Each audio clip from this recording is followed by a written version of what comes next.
Hey guys, Jordan with the Young Turks, TYT Politics. Hope you're having a good day. I picked probably the wrong day to have 101 fever. So, right after this, I'm going to the doctor. But I have to report on what's going on. Obviously, if you've been living under a rock, President Trump, through executive order, pushed through the Dakota Access Pipeline this morning.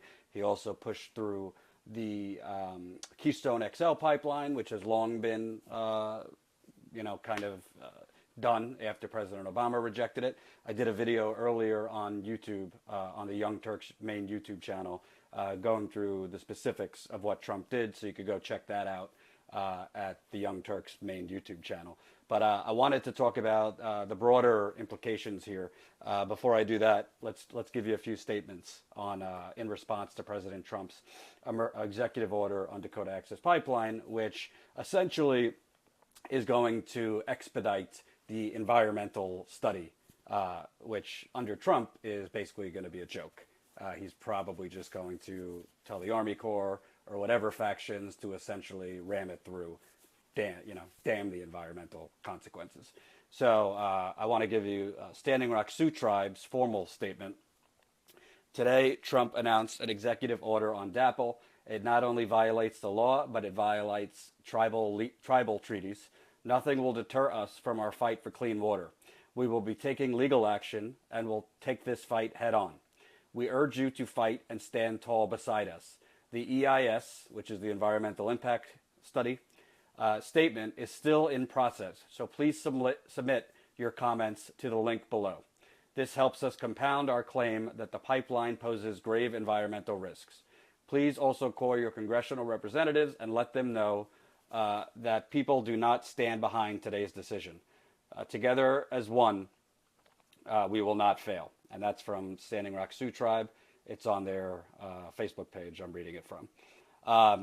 I also want to read you some of the leadership from the Oceti-Sakowin camp, which is the main camp. It was renamed to the Oceti-Ayote camp. But a statement from them.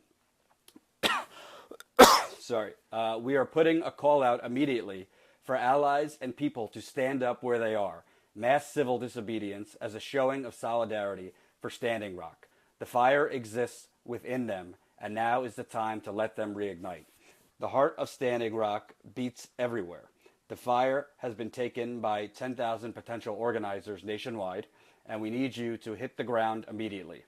Demand people divest from big banks and help us defund DAPL. We are the revolution, and resistance continues. So as you could see, if you don't know about this, essentially, I believe it was last week, Standing Rock Sioux Tribe formally told water protectors who are currently at the main camp they have until January 30th to clear out.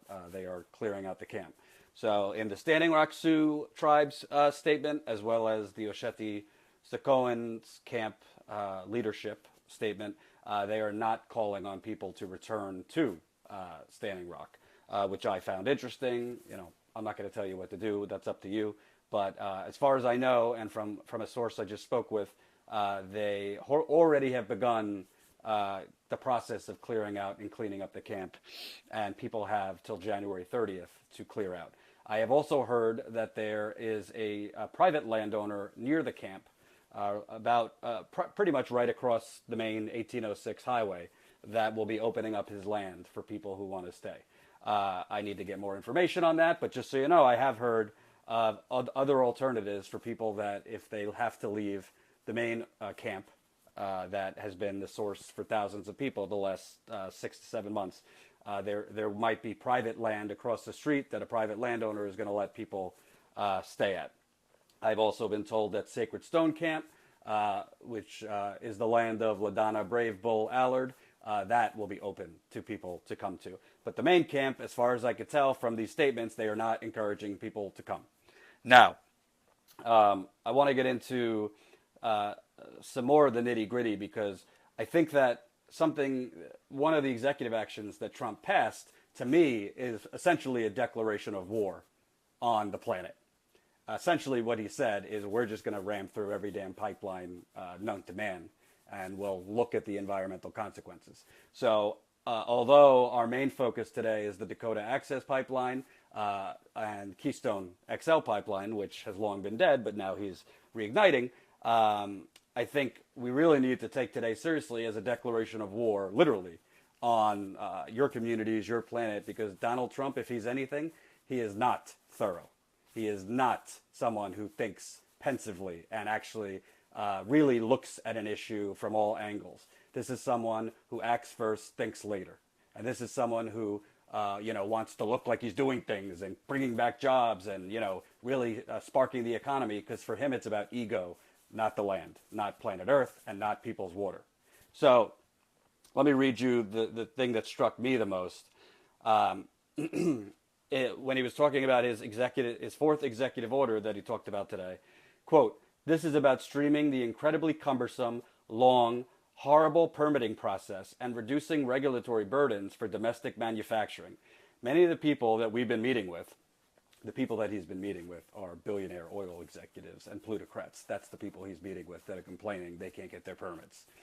Many of the people that we've been meeting with, the process is so long and cumbersome that they give up before the end. Sometimes it takes many, many years. And if it's a no, we'll give them a quick no. And if it's a yes, it's like, let's start building. He's talking about if it's a no on we're not going to give you a permit, we'll give you a quick no. If it's a yes, we'll give you a yes. It's like, let's start building. The regulatory process in this country has become a tangled up mess and very unfair to people. Well, you know who your decisions are unfair to? The entire planet.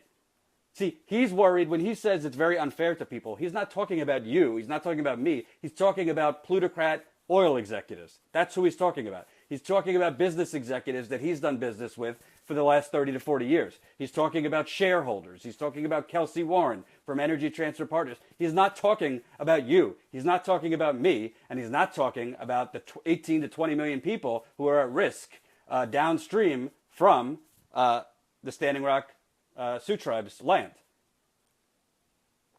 Certainly not talking about those people. Unfair to those people because you actually have a thorough permitting process in America. You're talking about putting a crude oil pipeline literally under one of the biggest water sources in the country. But the next thing that he said to me was a subtle declaration of war. He said, This executive order is the expediting of environmental reviews and approvals for high priority infrastructure projects. We intend to fix our country, our bridges, our roadways. We can't be in an environmental process for 15 years if a bridge is going to be falling down or a highway is crumbling. So we're expediting environmental reviews and approvals. Well, I think that President Trump is looping in pipelines with infrastructure projects, and they're not infrastructure projects. Pipelines are projects to help oil companies like ExxonMobil, who you just appointed them as your Secretary of State, to help oil companies make billions of dollars more as as the need for foreign oil decreases and wind and solar is becoming more prominent.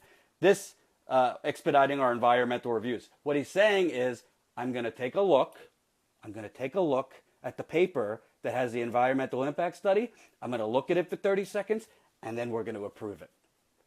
This is environmental review in Donald Trump's America. But Donald Trump seems to be looping in oil pipelines or natural gas pipelines with highways and crumbling bridges and crumbling highways, which there's no connection.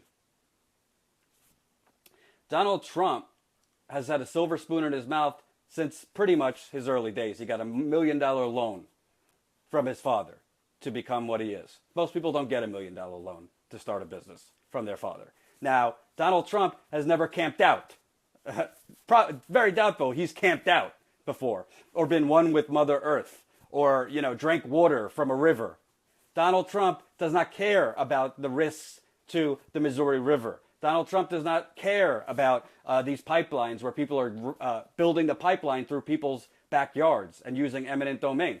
Donald Trump does not care to the risks of the air when oil leaks. Donald Trump does not care if animals die from, and it's already a known fact, when rivers spill oil, animals die. He doesn't care about any of that. because Donald Trump is an egomaniac and he is an ideologue and he's a plutocrat. So Donald Trump, Mother Earth means more jobs, and he doesn't care what happens from those jobs. And let's also dispel the myth that by him rubber stamping all these pipelines, that he's going to rubber stamp Dakota Access Pipeline, he's going to rubber stamp, apparently he's going to resuscitate or revive the Keystone, Trans-Pecos Pipeline in Texas, Sable Pipeline in Florida, the Atlantic, I think it's called the Atlantic Sunrise or Atlantic Surprise Pipeline. Let me check. There's a new one in Atlantic Surprise in Pennsylvania. I mean, there's pipelines literally being built all over the country. Atlantic Surprise in Pennsylvania. He's going to rubber stamp all these. He's not going to actually look at the environmental consequences. He's not going to actually look at, oh, wow, 18 million people get their water from the Missouri River where they're drilling, where they're going to be putting this pipeline underneath. Because at the end of the day, if it doesn't affect Donald Trump, why would he care? And don't get me wrong, I don't think Hillary Clinton as president, is a humanitarian or an environmentalist. The Democrats are just as corrupt when it comes to the environment. Did you see the Democratic Party fighting for the water protectors in North Dakota when they were getting shot at with rubber bullets? Of course not. Atlantic Sunrise Pipeline is what it's called. You just asked. So the Democrats now all of a sudden are very upset that Trump pushed this forward, and they're asking you to donate to them to fight Trump. Well, they weren't upset when I was there in September, October, November, where they weren't saying a damn thing. The only Democrat who said a thing was Bernie Sanders, who, by the way, let me read you his statement about this. Senator Bernie Sanders today issued the following statement Tuesday after President Donald Trump signed an executive order to advance the construction of the Keystone XL and Dakota Access oil pipelines. Quote, millions of people came together all over this country to stop the Keystone XL and Dakota Access pipelines and say we must transform our energy system away from fossil fuels to renewable energy. Today, President Trump ignored the voices of millions and put the short-term profits of the fossil fuel industry ahead of the future of our planet. At a time when the scientific community is virtually unanimous in telling us that climate change is real, it is caused by human activity, and is already causing devastating problems, we cannot afford to build new oil pipelines that lock us into burning fossil fuels for years to come. I will do everything I can to stop these pipelines and protect our planet for future generations. That's Senator Bernie Sanders. The playbook now, again, if you're coming to this late, Standing Rock Sioux Tribe, the leaders from Oceti-Sakowin camp, have not formally asked people to come back. That doesn't mean people will not be going back to North Dakota. From what I hear, there might be private landowners right across from the main camp that are opening up their land. And LaDonna Brave Bull Allard, who owns the land of Sacred Stone Camp, is not kicking people out. And she has said there's room for more people to come there. So you do what you got to do. But the tribe and leaders at the main camp have asked you to protest where you're at, in your communities. There's a protest in New York City tonight in Columbus Circle at 6 p.m. Columbus Circle is pretty much right outside of Trump Tower. I believe Bernie Sanders is organizing a protest in Washington, D.C. Tonight. You could look, I'm sure the info's on social media. Bernie Sanders will be doing a protest. You have Shailene Woodley, environmental activist, an actress. She's on TV right now. She'll be doing more. So this fight is not over. Trump is going to be hearing plenty from water protectors, environmentalists, and Native Americans. I'll keep reporting on it. I don't know if I'll be going to Standing Rock. I am, at the moment, going to go to a doctor because I have a fever, and I've been sick for a few days. But I'm going to continue reporting on this as best I can. But the takeaway here, this is not just about Dakota Access. What Donald Trump just said to you today is we're going to expedite environmental reviews. What that means, I'm going to rubber stamp every damn pipeline as long as there's breath in my lungs. Donald Trump is all for building more and more and more and more and more pipelines. He is for more fracking. And he doesn't give a damn about the environmental risk or consequences. So the only way to stop a bully, the only way to stop a maniac is to stand up and fight back. peacefully and non-violently.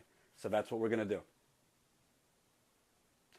Again, you could watch my first video that went through each executive order. It's up on the Young Turks YouTube channel.